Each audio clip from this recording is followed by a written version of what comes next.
astig.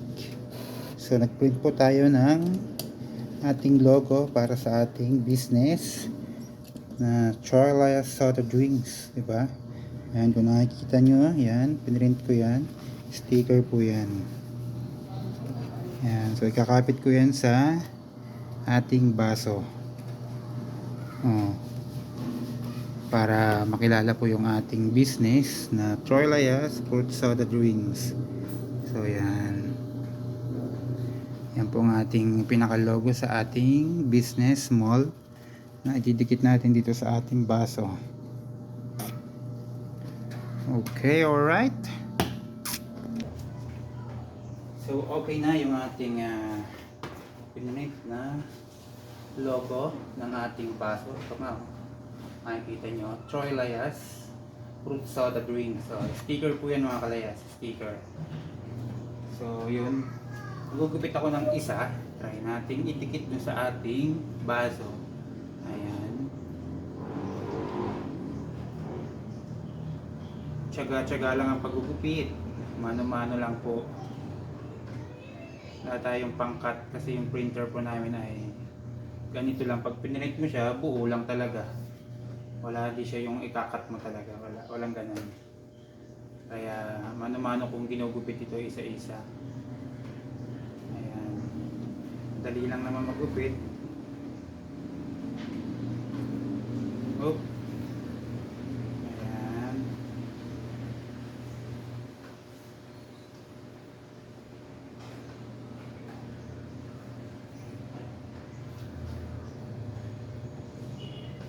Oop.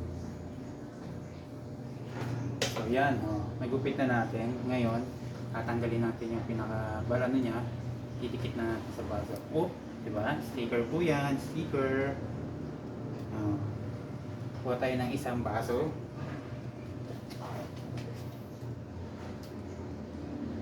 Level. Good. Oh, diba? Ang ganda tignan pag may sticker. Para kilala yung ating small business na Chorlaya's Fruit Soda. Diba? Para ito yung pinakataano nila na doon tayo sa Chorlaya's Soda Drinks. Ayan o. So ayan po ang aking name ng aking small business sa Bypass. Chorlaya's Fruit Soda Drinks. So meron din naman tayong soda cocktail. So para sa mga matatanda na mahilig sa mga cocktail, meron din tayo. Pambata naman, may soda tayo, meron tayong Chucky Milo and Fruit Milk. Ayan. Napakasarap po nun, yung bago nating menu. Yung Chucky Milo. Okay, so game na uli. Magugupit na ulit tayo. So ang dami pa kasi niyan. Ilan pa yung gugupitin natin. So ito lang naman din yung lalagyan ko ng mga sticker. Kasi yung ibang baso ko, nalagyan ko na ng mga sticker. So ito na lang yung hindi ko pa nalalagyan. Kaya ulitin uli natin ang paggugupit. So yun nga, ngayon hindi tayo makakatinda kasi umuulan. So ilang araw na tayong hindi nakakatinda, gawa po ng ulan. Ganda pa naman, Friday ngayon, Sabado, Linggo, yan po yung mga walang pasok. So yan po yung dami ng dagsahan ng tao sa bypass. Kaso po pag ganyang maulan, wala naman pong tatambay sa bypass. Ayan. So hindi ko makita gawa ng flash ng aking camera. So kailangan natin dahan-dahanin para hindi naman tabingin yung pagkagupit.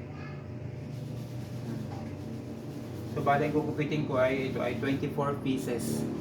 So gugupit lang ako ng 24 pieces didikit. So yan. Tsaga-tsaga nga lang kung mano-mano lang. Hindi natin makita gawa ng ating pinaka flash ng ating camera, yung pinaka-ilaw. Nagba-blurred siya kaya masakit sa mata.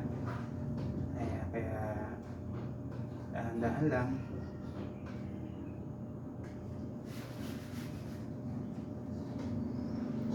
Mas nakakatipid tayo kasi ganito, imbis na magpapagawa tayo ng sticker natin. So tayo na lang, tama-tama may printer tayo. So i-edit lang natin yung paggagawa. Tapos i-print na natin. So okay. Nagupit na natin yung isa, bukahin ulit natin, yan. Sabay dikit ulit sa baso. Buka tayo ng isa ulit. Ayan. So, ayan. Sa middle lang talaga parang magandang tingnan, no? Sa gitna. Di ba? Troy Elias Fruit Soda Drinks. Napakagandang tignan, di ba? Pag may name yung baso mo. At least makita ng mga iba na dumadayo na ganito, ay, saan kaya yan, di ba? Makilala yung ating small business ng Troy Elias Vlog. Troy Elias Vlog po yun yung page ko po, pero ito po yung pinaka-name ng aking fruit soda. Ayan. Okay, so yun, maraming salamat po. Yun lang po. And God bless. Thank you.